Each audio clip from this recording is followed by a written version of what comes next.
Assalamualaikum warahmatullahi wabarakatuh. Perkenalkan, nama saya Desi Rahmawati dengan NIM SSI 2022 03108 dari STIMIK Widya Utama Purwokerto.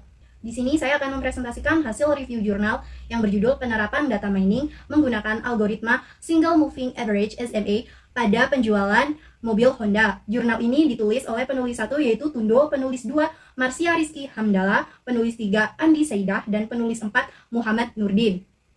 Untuk topik pembahasannya sendiri saya membawa 6 topik, yaitu yang pertama pendahuluan, yang kedua metode penelitian, yang ketiga subjek dan objek penelitian, yang keempat hasil penelitian atau kesimpulan, yang kelima merupakan kelebihan dan kekurangan dari penelitian, yang keenam diskusi atau rekomendasi. Langsung saja untuk topik pembahasan pertama yaitu mengenai pendahuluan yang terdiri dari 5 poin. Poin pertama yaitu latar belakang masalah. Industri otomotif berperan besar dalam ekonomi Indonesia, di mana dengan mobil ini menjadi kebutuhan primer. Awalnya kan kendaraan itu termasuk kebutuhan sekunder ya, di mana tidak harus setiap keluarga memiliki mobil, namun makin kesini itu kebutuhan kendaraan besar seperti mobil itu makin diperlukan. Persaingan pasar menuntut produsen seperti Honda memiliki prediksi penjualan yang akurat guna mendukung produksi dan inventory. Dengan menggunakan metode Single Moving Average atau SMA dari data mining digunakan untuk menganalisis tren jangka pendek secara efektif dengan prediksi yang lebih tepat sehingga perusahaan dapat menghindari overstock atau kekurangan stok dan membuat keputusan yang berbasis data. Yang kedua yaitu rumusan masalah. Dilihat dari latar belakang di atas, otomatis kita dapat merumuskan masalah. Yang pertama yaitu bagaimana penerapan algoritma Single Moving Average SMA dapat digunakan untuk forecasting penjualan mobil Honda.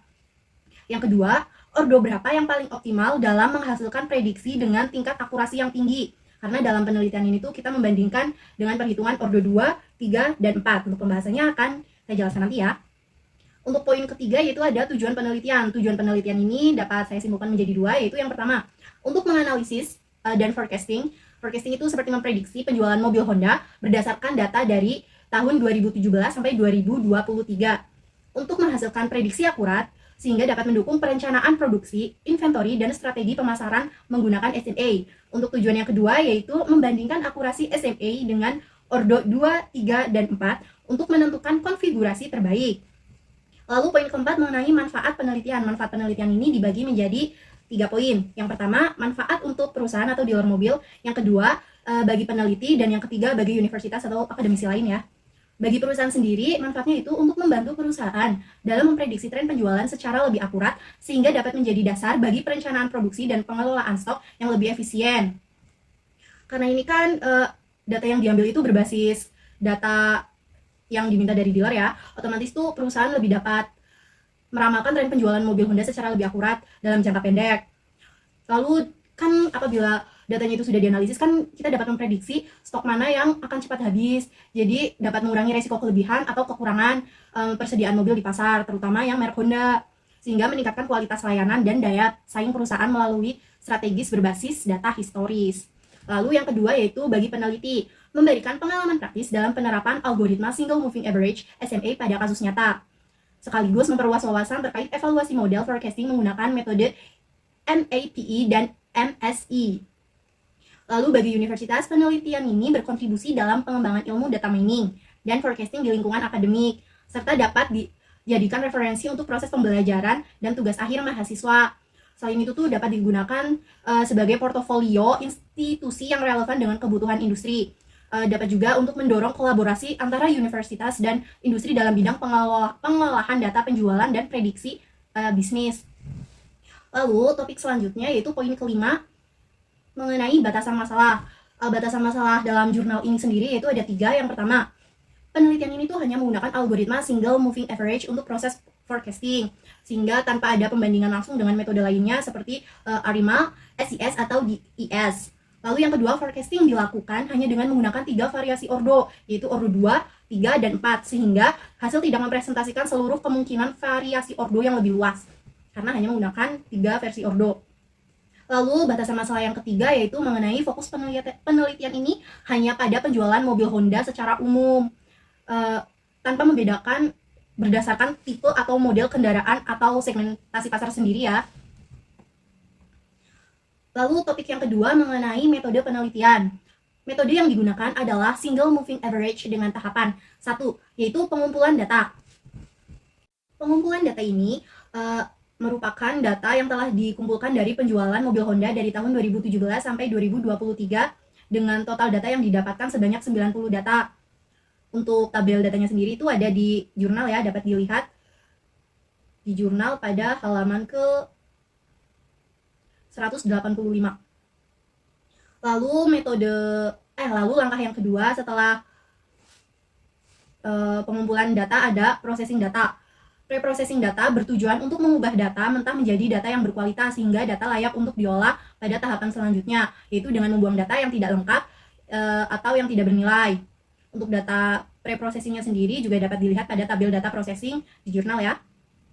Lalu yang ketiga yaitu ada analisis data. Setelah pre-processing data selesai, langkah selanjutnya adalah penerapan data mining pada penjualan mobil Honda akan dihitung dengan menggunakan algoritma SMA dengan ordo 2, 3, dan 4. Kemudian nilai error dari peramalan algoritma tersebut akan dihitung dengan menggunakan MAPE atau MSA. Untuk pengertian single moving average sendiri adalah suatu metode peramalan yang dilakukan dengan mengambil sekelompok nilai, pengamatan mencari nilai rata-rata tersebut sehingga peramalan untuk periode yang akan datang dapat diprediksi. Untuk rumusnya sendiri akan dilanjutkan atau dijelaskan di slide berikutnya ya. Lalu selanjutnya tahapan keempat yaitu evaluasi. Setelah melakukan forecasting dengan menggunakan algoritma SMA, dilakukan teknik evaluasi dengan pengambilan nilai MAP, mean absolute percentage error, dan MSA, mean squared error. MAP didefinisikan sebagai perbedaan presentasi absolut rata-rata antara nilai prediksi dan nilai aktual. Sedangkan MSA sendiri yaitu selisih kuadrat rata-rata antara nilai yang diamati dalam studi statistik dan nilai yang diprediksi dari suatu model. Untuk rumus-rumusnya sendiri yaitu yang pertama ada metode single moving average. Seperti pengertian yang sudah dijelaskan, untuk rumusnya adalah MX sama dengan YX plus 1 sama dengan YX min A plus 1 per A, di mana A merupakan ordo yang digunakan. Apabila ordo 2 maka nanti nilai A 2, apabila perhitungan ordo 3 maka nilai A 3.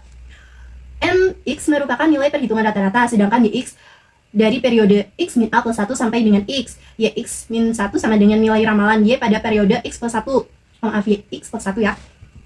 Lalu yang kedua ada rumus-rumus penerapan mengenai mean absolute percentage error atau MAPE. Merupakan perhitungan yang digunakan untuk menghitung rata-rata persentase kesalahan mutlak. Dengan rumus MAPE sama dengan nilai mutlak antara AT min VT per AT dikali 100. AT sendiri merupakan nilai akurat, sedangkan VT merupakan nilai perkiraan. Untuk rumus yang ketiga mengenai mean squared error atau MSA. Mean squared error MSA adalah nilai rata-rata kesalahan kuadrat antara nilai aktual dan nilai peramalan. Metode MSA sendiri secara umum digunakan untuk mengecek estimasi berapa nilai kesalahan pada peramalan.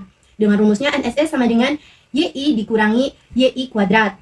Nilai untuk keterangannya YI merupakan nilai yang diamati. YI yang kedua mengenai nilai prediksi. Lalu rumus yang selanjutnya mengenai perhitungan ordo 2.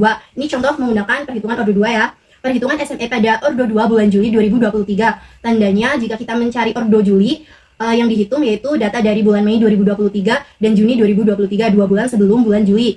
Dibagi 2 karena ordo yang kita cari merupakan ordo 2. Untuk data bulan Mei sendiri terdiri dari 28 data ditambah 22 dibagi 2. Sehingga ordo bulan Juli pada perhitungan SME-nya sendiri yaitu sejumlah 25. Jadi 28 ditambah 22 merupakan 50 dibagi 2 menjadi 25. Untuk ordo 3 dan 4 itu untuk nilai bawah atau nilai A-nya sendiri itu disesuaikan dengan ordonya. Apabila ordo 3 berarti dari bulan Juli, yang dihitung berarti dari April, Mei, dan Juni. 3 bulan sebelumnya, seperti itu maksudnya.